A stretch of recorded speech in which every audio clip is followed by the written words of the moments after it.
After 25 years in policing, I've come to believe that one of the most important conversations in police accountability is also one of the least discussed. Not the policy, not the lawsuit, not even the incident itself. The police officer. Every Section 1983 case eventually asks a version of the same question. Why did the police officer do what they did? It's a fair question. It's the right question. But I don't think it's the only question, because before an officer ever makes a decision on the street, a police department has already made hundreds of decisions. Decisions about hiring, training, supervision, leadership, expectations, priorities, what gets reinforced, what gets ignored. Those decisions begin long before an officer ever answers a radio call. And that's why I think the conversation deserves to become a little bigger. Not to excuse anyone, not to criticize anyone, to better understand how a police department prepares officers for one of the most difficult professions in public service. I've spent years inside police training, not simply teaching classes, watching how a police department tries to turn written expectations into everyday policing. That is much harder than it sounds, because policies don't make decisions. People do. PowerPoint presentations don't exercise judgment. People do. Lesson plans don't de-escalate tense encounters. People do.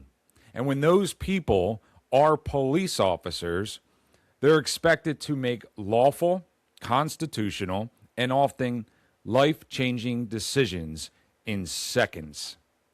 That's an extraordinary responsibility, which brings me to the front line.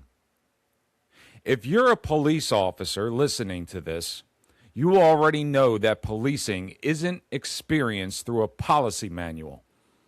It's experienced one shift at a time, one supervisor at a time, one field training officer at a time, one briefing, one correction, one conversation in the patrol room, one difficult call, one lesson you never forget.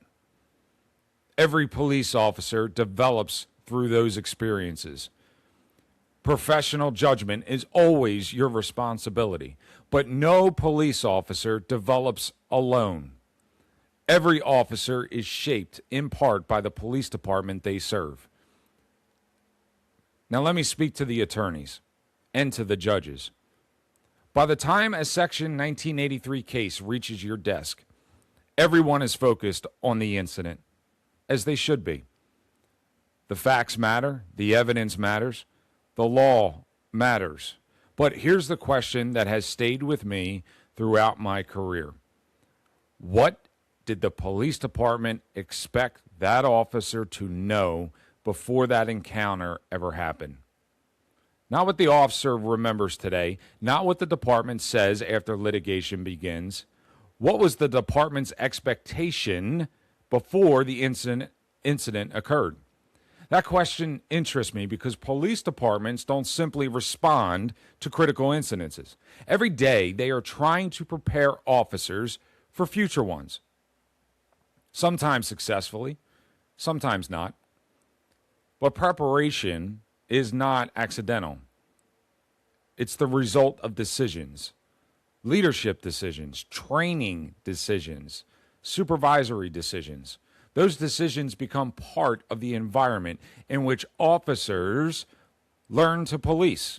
And eventually, every officer carries those expectations onto the street. I think that's an important part of the story. Not because it answers every legal question. It doesn't. Not because every constitutional violation is caused by a problem in preparation. It isn't. But because every constitutional encounter involves an officer who arrived carrying years of experience inside a police department. That reality deserves to be understood.